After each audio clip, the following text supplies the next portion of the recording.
Hello everyone, welcome to exam forum के आज इस वीडियो में हम 31 जनवरी 2020 से करंट अफेयर्स के क्वेश्चन डिस्कस करेंगे। और आज के इस वीडियो का जो पीडीएफ फाइल है आपको नीचे डिस्क्रिप्शन बॉक्स में मिल जाएगा, आप वहां से डाउनलोड कर सकते हैं। तो चलिए शुरू करते हैं अब आज का वीडियो।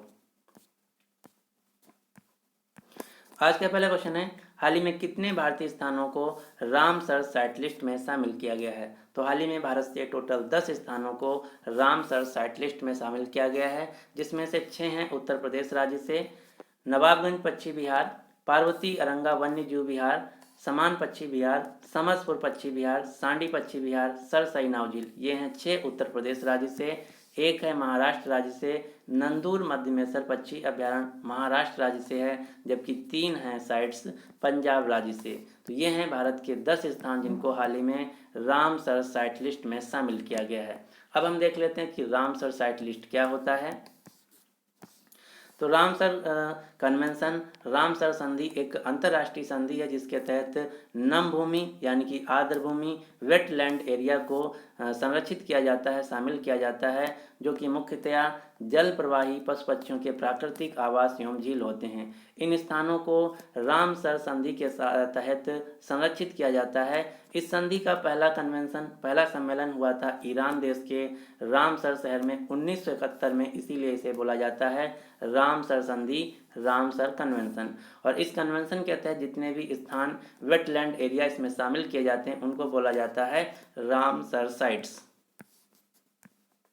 इस लिस्ट में भारत के ऑलरेडी 27 वेटलैंड एरिया शामिल थे, अब 10 नए शामिल किए गए, तो भारत से अब टोटल 37 वेटलैंड एरिया हो गए जिनको रामसर साइट लिस्ट में शामिल किया जा चुका है। तो अगर क्वेश्चन पूछा जाए कि कितने भारत से आर्द्र भूमि वेटलैंड एरिया हैं जिनको रामसर साइट में लिस्ट किया जा चुका है, तो उत्तर होगा टोटल 37 स्थान हैं, जिसमें से 10 हाल ही में शामिल किए गए हैं। क्वेश्चन नंबर 2 है, हाल ही में किस संगठन ने भुवन पंचायत V3 वेब पोर्टल को लॉन्च किया है? तो हाल ही में भुवन पंचायत V3 वेब पोर्टल को लॉन्च किया गया है इसरो के द्वारा, यानी कि इस क्वेश्चन का सही आंसर है बी। इस प्रोजेक्ट के तहत इसरो ग्राम पंचायत के सदस्यों के साथ मिलकर कार्य करेगा। यह परियोजना पंचायती राज मंत्रालय की ग्राम पंचायत विकास योजना प्रक्रिया की सहायता के लिए भू स्थानिक सेवाएं प्रदान करेगा। इसरो जो कि भारत की स्पेस एजेंसी है, जिसका पूरा नाम है इंडियन स्पेस रिसर्च ऑर्गेनाइजेशन, भारतीय अंतरिक्ष अनुसंधान संगठन, जिसका मुख्यालय है बेंगलुरु में। इसरो की स्थापना की थी विक्रम साराभाई ने। इसरो का स्थापना हुई थी 15 अगस्त 1969 में। इसरो के वर्तमान में डायरेक्टर हैं, हेड हैं डॉक्टर के सिवान। हाल ही में इसरो ने अपने गगनयान मिशन के लिए एक रोबोट बनाया है जिसका नाम रखा है व्योममित्र। तो अगर क्वेश्चन पूछा जाए कि गगनयान मिशन के लिए जिस रोबोट को इसरो के द्वारा बनाया गया है उसका नाम क्या है, तो उत्तर होगा व्योममित्र। क्वेश्चन नंबर 3 है, हाल ही में नोबेल पुरस्कार विजेता अभिजीत बनर्जी को किस विश्वविद्यालय के द्वारा डीलेट की मानद उपाधि प्रदान की गई है? तो हाल ही में नोबेल पुरस्कार विजेता अभिजीत बनर्जी को कलकत्ता विश्वविद्यालय के द्वारा डीलेट की मानद उपाधि से सम्मानित किया गया है, यानी कि इस क्वेश्चन का सही आंसर है सी। आप ये जो फोटो में देख रहे हैं ये हैं नोबेल पुरस्कार विजेता अभिजीत बनर्जी। इन्हीं को कलकत्ता विश्वविद्यालय के द्वारा डीलेट की उपाधि से सम्मानित किया गया है। अब यहाँ से आपको 2 क्वेश्चन याद रखना है। पहला क्वेश्चन, अभिजीत बनर्जी को इनकी पत्नी इस्थर डुफ्लो तथा माइकल क्रेमर को इस साल 2019 का इकोनॉमिक्स यानी कि अर्थशास्त्र के क्षेत्र में नोबेल प्राइज दिया गया था।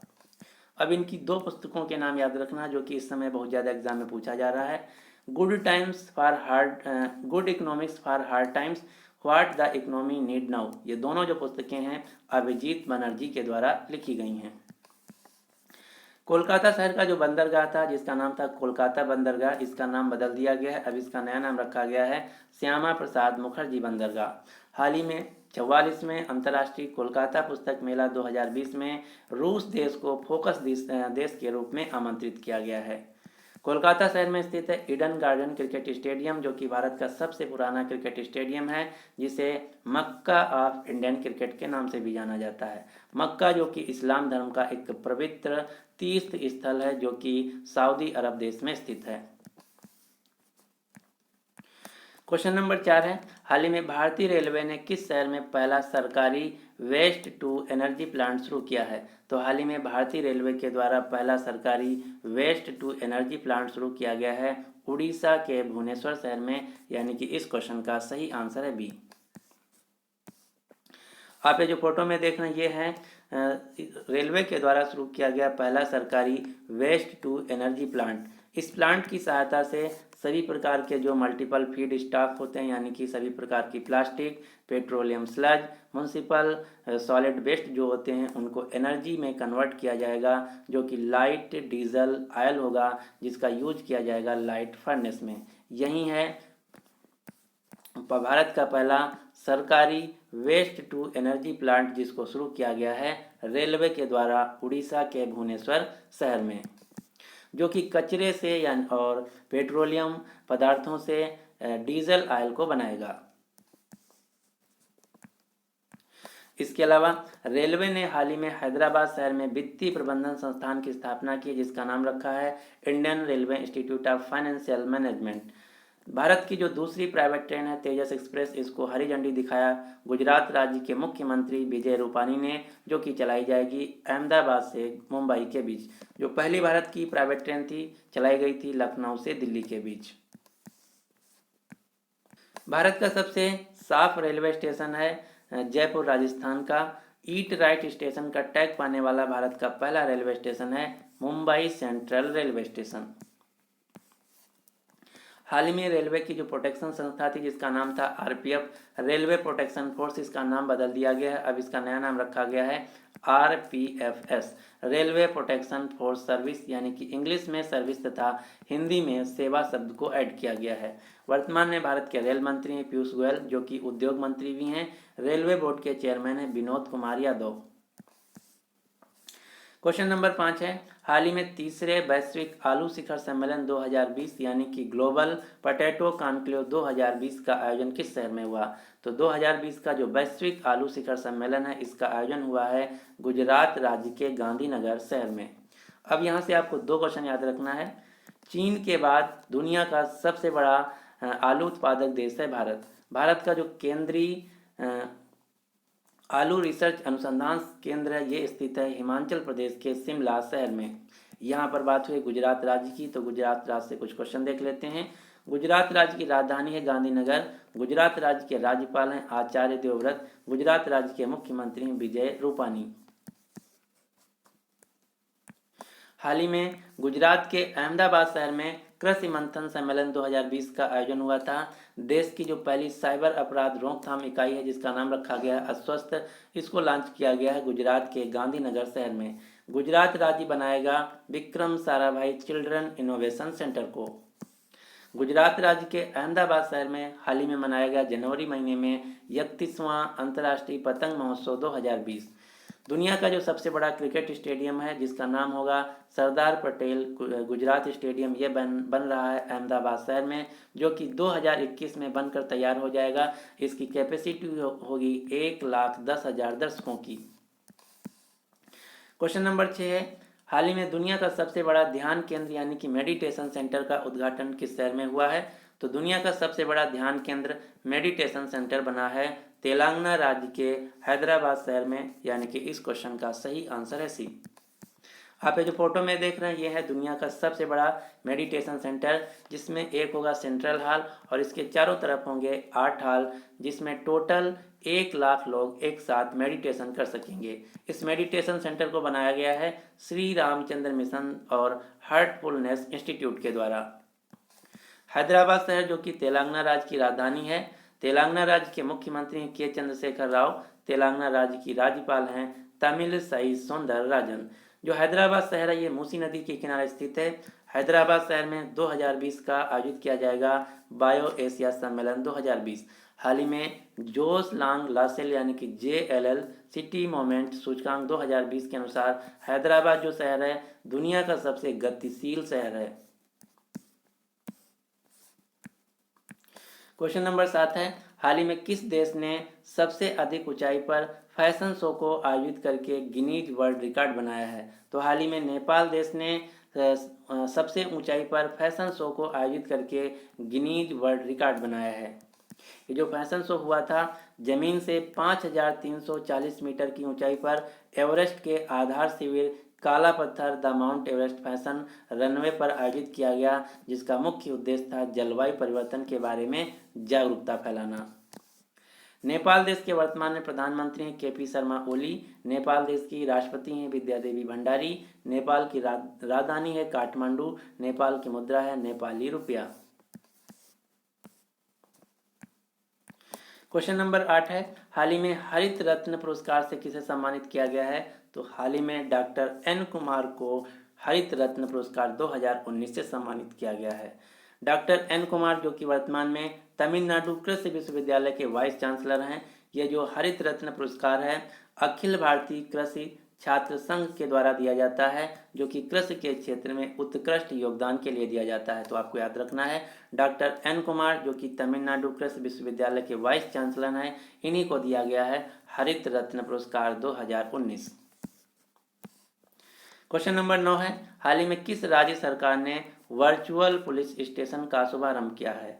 तो हाल ही में उड़ीसा राज्य ने वर्चुअल पुलिस स्टेशन यानी कि ई पुलिस स्टेशन का शुभारंभ किया है, यानी कि इस क्वेश्चन का सही आंसर है सी, जिसका उद्देश्य होगा मुख्यतया लोगों को बिना पुलिस स्टेशन जाए अपनी शिकायत को दर्ज करा पाना, जिससे कि जो पुलिस स्टेशन में जाकर जो परेशानी होती अब ये परेशानी को उठाना ना पड़े। तो आपको याद रखना है उड़ीसा सरकार के द्वारा वर्चुअल पुलिस स्टेशन यानी कि ई पुलिस स्टेशन को लॉन्च किया गया है। उड़ीसा राज्य की राजधानी है भुवनेश्वर। उड़ीसा राज्य के मुख्यमंत्री हैं नवीन पटनायक। यहाँ के राज्यपाल हैं गणेशी लाल। क्वेश्चन नंबर 10 है, हाल ही में प्रकाशित की गई पुस्तक रिलेंटलेस किस नेता की आत्मकथा है? जो रिलेंटलेस पुस्तक है इसको लिखा गया है यशवंत सिन्हा के द्वारा, यानी कि इस क्वेश्चन का सही आंसर है बी। आप ये जो फोटो में देख रहे हैं ये हैं यशवंत सिन्हा। इन्हीं के द्वारा पुस्तक लिखी गई है रिलेंटलेस, जो कि एक इनकी आत्मकथा है, ऑटोबायोग्राफी है। क्वेश्चन नंबर 11 है, हाल ही में टाइलर पुरस्कार 2020 से किसे सम्मानित किया गया या किसने जीता है? तो जो टाइलर पुरस्कार 2020 है ये दिया जाएगा पवन सुखदेव को, यानी कि इस क्वेश्चन का सही आंसर है सी। आप ये जो फोटो में देख रहे हैं ये हैं पवन सुखदेव, इन्हीं को दिया जाएगा टाइलर पुरस्कार 2020, जो कि हरित अर्थव्यवस्था पर इनके महत्वपूर्ण योगदान के लिए दिया जाएगा। जो टाइलर पुरस्कार है इसे पर्यावरण का नोबेल पुरस्कार भी कहा जाता है। तो आपको याद रखना है भारतीय मूल के व्यक्ति पवन सुखदेव को दिया जाएगा टाइलर प्राइज, जो कि पर्यावरण क्षेत्र का नोबेल पुरस्कार भी कहा जाता है। जो पवन सुखदेव हैं ये वर्तमान में WWF world wide fund for nature के प्रेसिडेंट हैं। जो world wide fund for nature है इसका मुख्यालय है स्विट्जरलैंड के ग्लैंड शहर में, जो कि पर्यावरण से रिलेटेड एक संस्था है। क्वेश्चन नंबर 12 है, हाल ही में विश्व कुष्ठ रोग उन्मूलन दिवस यानी कि वर्ल्ड लेप्रेसी डे कब मनाया गया? तो जो वर्ल्ड लेप्रेसी डे है, विश्व कुष्ठ रोग उन्मूलन दिवस है, ये हर साल मनाया जाता है 30 जनवरी को, यानी कि इस क्वेश्चन का सही आंसर है बी।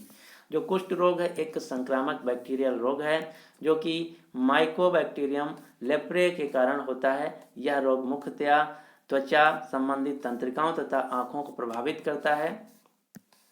इसके अलावा एक क्वेश्चन और आपको याद रखना है, 30 जनवरी को ही भारत में हर साल मनाया जाता है शहीद दिवस। ये वह दिन है जिस दिन नाथूराम गोडसे ने 30 जनवरी 1948 को महात्मा गांधी की हत्या कर दी थी, इसीलिए हर साल 30 जनवरी को भारत में मनाया जाता है शहीद दिवस। अब हम रिवाइज कर लेते हैं पूरे जनवरी महीना के जितने भी महत्वपूर्ण दिवस मनाए गए, जैसे 4 जनवरी को विश्व ब्रेल दिवस, 9 जनवरी को प्रवासी भारतीय दिवस, 10 जनवरी को विश्व हिंदी दिवस, 12 जनवरी को राष्ट्रीय युवा दिवस, 14 जनवरी को सशस्त्र बल भूतपूर्व सैनिक दिवस, 15 जनवरी को भारतीय सेना दिवस, 24 जनवरी को राष्ट्रीय बालिका दिवस तथा अंतर्राष्ट्रीय शिक्षा दिवस, 25 जनवरी को राष्ट्रीय मतदाता दिवस तथा राष्ट्रीय पर्यटन दिवस और 26 जनवरी को मनाया गया अंतर्राष्ट्रीय सीमा शुल्क दिवस। तो ये हैं जनवरी महीने के मोस्ट इम्पॉर्टेंट डे जो कि आपको याद रखना है। अब आपके लिए क्वेश्चन क्या है कि हाल ही में भारतीय बैंक संघ यानी कि इंडियन बैंक एसोसिएशन के नए चीफ एग्जीक्यूटिव CEO के रूप में किसे नियुक्त किया गया है? तो इस क्वेश्चन का जो राइट आंसर है आपको नीचे कमेंट बॉक्स में देना होगा। अगर आपको वीडियो पसंद आता है तो प्लीज़ इस वीडियो को लाइक कीजिए और अपने सभी दोस्तों के साथ जो किसी भी एग्ज़ाम की तैयारी कर रहे हैं उनके साथ इस वीडियो को शेयर जरूर कीजिएगा। अगर अभी तक आप हमारे चैनल एग्जाम फोरम को सब्सक्राइब नहीं किए हैं तो इसको सब्सक्राइब करके नोटिफिकेशन बेल को ऑन कर लीजिए ताकि आपको इसी प्रकार से डेली मॉर्निंग में करंट अफेयर्स का वीडियो मिलता रहे। So finally thanks for watching exam forum.